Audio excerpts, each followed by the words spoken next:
was a good one last night. That was not okay. I think Melanie should be arrested. Now she's robbing you. Melanie, you don't need to be more drunk. That's not a thing. Melanie. Man, come on, oh, my voice is dead. You only just got here. What's wrong with you? 2 other glasses with a bottle and 2. That's bad nuts.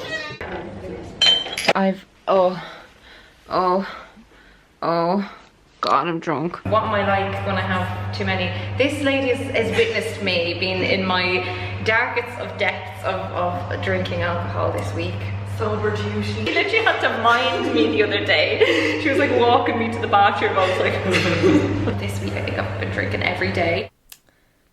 So we're gonna call this video my 1 year sober video, but I have been sober for quite a bit longer than a year. I just stopped keeping track, which to be fair says a lot, because at the beginning I was counting down the days and my original goal was to just do a year sober, and then I was going to see how I felt and maybe introduce it back in. Then I had to go and get pregnant, didn't I? And I'm due quite soon. Big thing this, I've actually committed to staying off drink for another 5 years. Completely, and then we'll reassess again. You'll know this if you saw my video that I originally made about the pros and cons of quitting alcohol, and in that, you know, I talk about how like I'm not and I wasn't an alcoholic, but I had quite a bad relationship with alcohol, as a lot of people do. Just sneaks up on you. And before I start this video, I just want to thank from the bottom of my little heart, my big heart, all of you who commented under that video with your stories. I had a couple of difficult moments during the whole COVID thing and my wedding getting cancelled, and just where I just really wanted to talk to people about being off drink, and I always turn to the comments on that video because I am surrounded in my life by drinkers, and obviously this year has been very difficult, and even if I wanted to give in, I was pregnant, so that really did help. But yeah, the start was quite like a grieving process, and feeling like I have this network of people, you know, so many of you are in the same boat wanting to cut down or give up drink. That's what this video is going to be about. I'm going to be giving you a lot of very practical tips, but just feeling like I had connections and a community, even though it's virtual, it just made all of the difference. One important thing I've come to realise in life is that I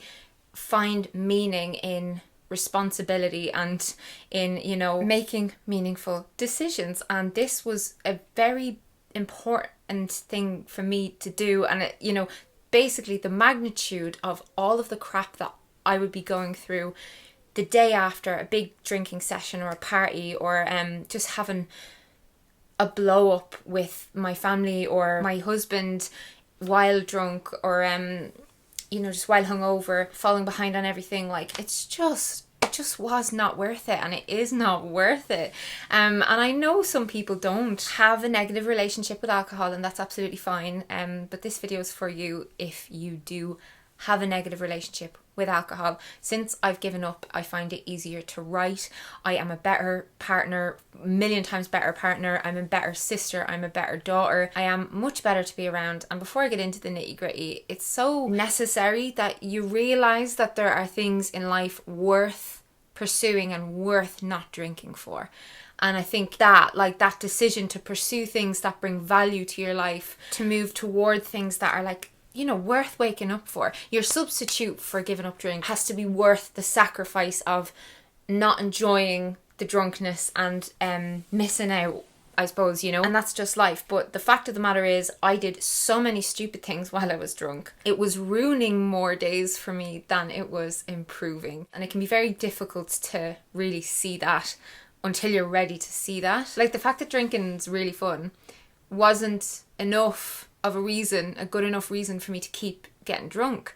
I broke my wrist one time while I was drunk, jumped onto my friend's back for a jockey back when he wasn't even ready to catch me, you know. Gobshite, idiot, moron. Many times put myself in very dangerous situations while drunk. Basically, I just had to weigh things up, and I would encourage you to do this. Like, pros and cons lists can be very, very helpful. And my pros list has been amazing, you know, no more hangovers. I have more money. I'm just looking down at a little stat here, but 1 in 3 Irish people spend between €30 and €75 a week on alcohol. So like depending on how much you drink, you could be saving quite a lot. That's a lot of money over the space of a year. And now I'm putting that money toward monthly repayments on my brand new electric car. So fuck alcohol. I have lower blood sugar, I have lower blood pressure, important especially with the pregnancy. And you know, I got pregnant on my first try, completely convinced that cutting out alcohol contributed toward my general, you know, fertility and health before trying to conceive. I have more energy, I get less headaches, I retain less fluid in my face, there's less tension between me and the people that I love, I'm having better quality time with people that I love. So yeah, we'll get going with the practical stuff.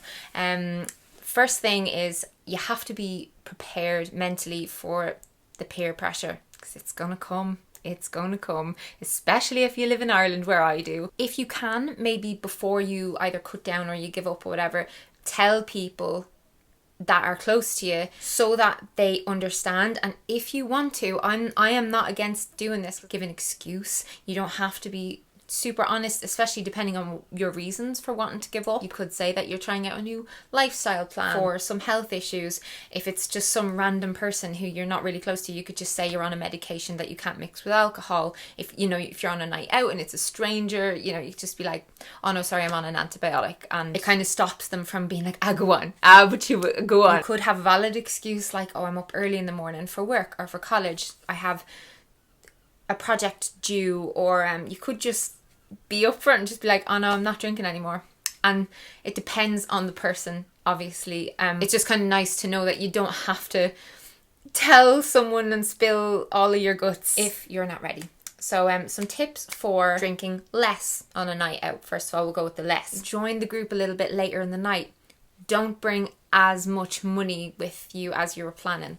Like, so just say you're on a budget or whatever. You could make a conscious decision to order smaller drinks. So, you know, instead of getting like a double shot, get a single, get a glass of something instead of a bottle or a pint, you know. You can go for lower strength drinks and sip them over a longer period of time.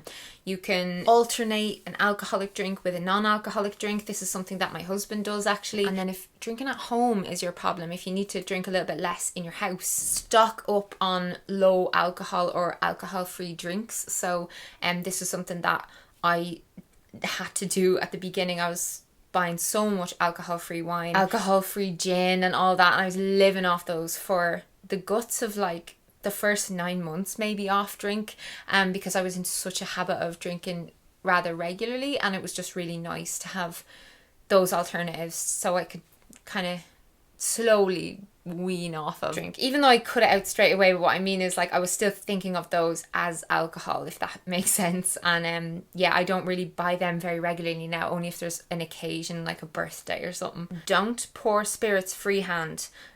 Use a measurement. One of my worst nights, like in the year leading up to giving up drink, I started like documenting this in one of my monthly vlogs, and then like it just cuts to the next day. I was so ashamed and mortified of I didn't even cut to the next day. I think it cut to like a few days in advance. I was just so banjaxed after this night, but I was essentially free pouring whiskey without realizing how much whiskey I was drinking, and I went through nearly an entire bottle of whiskey. It was this special White Walker Game of Thrones limited edition label Johnny Walker whiskey, and we were just having a great night, and I wasn't intending to drink so much, but it's like I just can't, it's like I'm missing that ability to be like, oh yeah, I'm really drunk now, I should stop. My body was just like, oh no, this is great, keep going, yeah. And bad. So no free pouring at all. I was vomiting, I was crawling through my vomit, I was screaming into the floor. It was not pretty, and the hangover, oh my God. You could even just start drinking a bit later in the evening, like go for a walk or something like that beforehand to like take up some of that time that you would normally drink on your own at home or drink with people in your house. Changing up your routine is a good idea as well, like at your normal drinking times. I found going to the gym like later in the day was really helpful, because like I wouldn't want to come back from the gym and then ruin my progress. I'd be kind of on a natural high from the gym, so I wouldn't feel the need to have the wooziness from the alcohol, if that makes sense. Gym is a brilliant brilliant replacement, or well, any kind of exercise. You don't have to go to the gym, you could just go for a jog, it's free. The main one, the biggest one, is just don't buy it in your weekly shopping. Like, don't have it in the house. And I know this is so hard when you live with people who drink like I do. There's often drink around. We have all of the wine that we bought for our wedding that was cancelled due to COVID out in the shed. Like, there's just so much wine. So obviously there has to be like a deeper desire to like not go there. But it does help, like, especially if you're just kind of drinking out of habit more so than wanting to numb sensations or emotions or anything like that. Because, you know, I'd be like this with food as well. If I have a full tube of Pringles down in the press, I'm way more likely to eat the whole tube of those Pringles than if I buy like a small tub of Pringles. I'll eat them and I'll be satisfied, you know. So just not buying it, and this works with everything, with like healthier foods and all that kind of stuff. Like, not having cake all the time in your house just means you end up eating a lot less cake, and then it's a treat when you do get to have it. Although if you're giving up alcohol, you're not going to have those treats. But yeah, this is kind of still on the cutting down thing. Staying on track is quite difficult when you're faced with situations and stuff where you might be triggered to drink. You might just find it really difficult to not have a drink. Big celebrations, if you've just had an argument with someone and you're really, really stressed, or like just going out after work with your friends, or you're out for a lovely meal and you'd normally have a nice glass of wine. That's the thing I miss the most. It's just a nice glass of red wine with an Italian meal. Oh my god, but it's worth it. A lot of people drink if they're feeling down or they're lonely, or, you know, they've just put their kids to bed. It's just like a decompression thing. So you have to have a plan for these situations. And examples of plans is going back to all the things I just said, you know, not having alcohol in the house if you do tend to just drink it in the evenings. And this might be a slow process of buying less over time. Having the low alcohol alternatives there. Maybe suggest alcohol free scenarios for like hanging out with mates and stuff like that. I've had to do this a lot more. Walks, like we've done loads of things, like we've had picnics, we've gone for meals. With COVID it's been pretty difficult, but you know, cinema, comedy clubs, like anywhere that's not a pub. Get used to sprucing up your routine like that, so it's not always focused around like getting drunk. It might be even something like changing your driving route home from work so you're not passing an off license or a pub or whatever, or even just learning mindfulness techniques like breathing practices, like meditation. I know these sound really hippy dippy, but they actually really help. Well, for stress anyway, for if you're a stress drinker, which I definitely was, I would if I was really stressed, it was just, I would froth at the mouth over the idea of a cocktail. And then say if you do that for a while, like, no, I didn't like slowly wean off drink or anything like that. I just completely give it up. Like, I pulled it off like a plaster. Some tips to completely give up drinking. And these are the things that helped me the most. So making your intentions known with the people who really matter. But for me, I went full hog. Like, I put it out there online to my entire audience across all of my social platforms. I have something like 800,000 followers, and I just put it out there everywhere on my social media. In real life, I just said to everyone, I'm off drink, giving it up. Like I said earlier as well, you don't have to tell people why, but you do need your intention to be known. And this is a common thing that a lot of coaches will tell people to do if they have like a fitness goal or something like that, is to just kind of announce it. You know, say you want to run a marathon, you want to train it. If you tell people about it, you're kind of held a bit more accountable, and it's just kind of nice when you have people looking out for you, asking how you're getting on without the drink, or just kind of not necessarily monitoring you, but it's just really important and really nice to feel like you have kind of a group of people who get you, who understand what you're doing, even if they don't know why, but you know that they're on your side, that they'll step in and fight your corner if someone is trying to convince you to have a drink. It happened to me several times where people were like, oh, just go on, it's just one, it's only one, it doesn't matter. You know, you're not an alcoholic, you know, it's not like you're gonna have one and then go on some big bender. But it was so important for me to not break that promise to myself. It's one of the biggest things when it comes to, like, in my opinion, when it comes to building self-esteem and confidence and stuff, is to stick to promises that you make yourself. It's very hard to trust anyone else when you don't even trust yourself. So really, yeah, it was important for me to stick to the promise, because I knew if I had one drink, I would feel so shit about myself. Then for me, a big thing with giving it up completely was avoiding temptation and triggers, especially for the first while. And that was so difficult. Like, I just wouldn't walk through the alcohol aisle in the shops, even if I was there with someone else who was buying drink.